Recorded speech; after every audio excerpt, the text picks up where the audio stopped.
आखिर वो कीड़ा कौन था जिसने कर्ण की जांघ को काटा था? क्या इससे भविष्य में कर्ण की मृत्यु निश्चित करने के लिए ही भेजा गया था? इस घटना के अलावा कौन कौन से श्राप थे जो कर्ण की मृत्यु के कारण बने थे? किसने दिए थे वो श्राप और किस अपराध का दंड मिला था कर्ण को?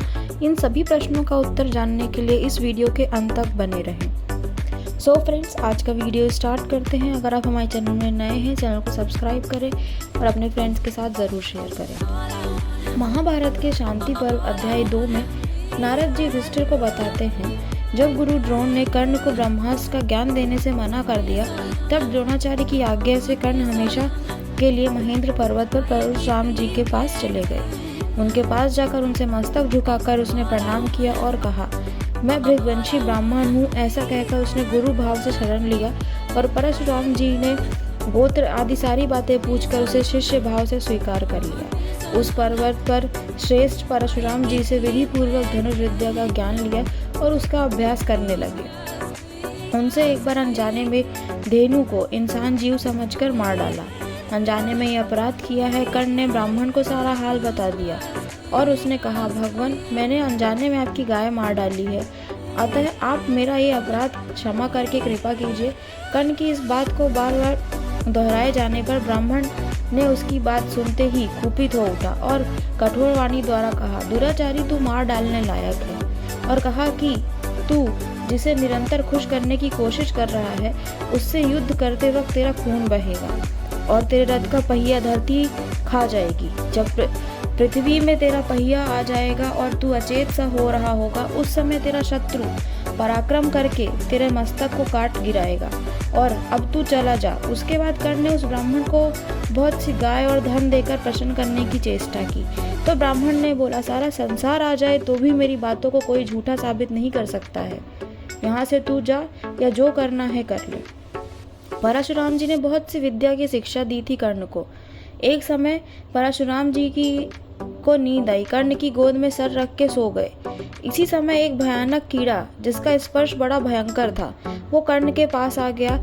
उसे रक्त पीने वाले कीड़े ने कर्ण की जांघ के पास में पहुंचकर उसमें छेद कर दिया, परंतु गुरु जी के जगने के भय से कर्ण न तो उसे भेद सका न मार सका।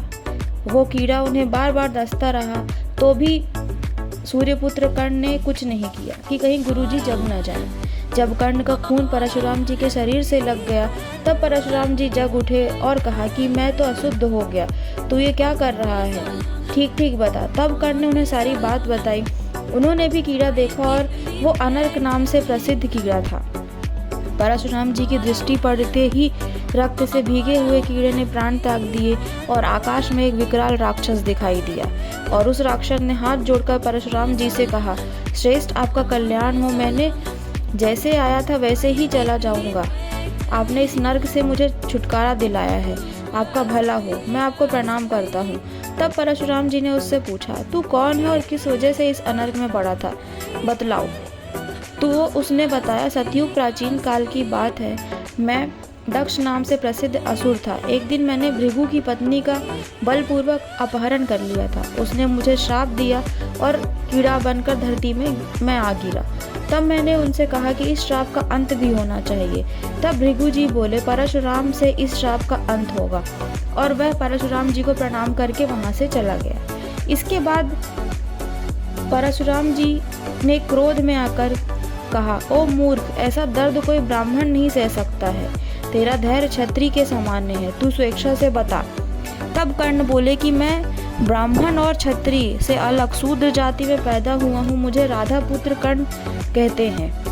और परशुराम जी क्रोध में भर गए और कर्ण हाथ जोड़कर धरती पे गिर गया। तब परशुराम जी ने कहा, कोई भी क्षत्रिय तेरा समानता युद्ध में नहीं कर सकेगा। और तब उन्हें कर्ण ने प्रणाम किया और वहां से लौट गए। मगर कर्ण उस कीड़े को राक्षस नहीं मान रहे थे। उनका मानना था इंद्रदेव ने कीड़े का रूप लिया और ये विघ्न डाला। तो कर्ण के अनुसार वो कीड़ा देवराज इंद्र थे। सो फ्रेंड्स, आज की वीडियो में इतना ही। जल्द मिलेंगे न्यू वीडियो के साथ।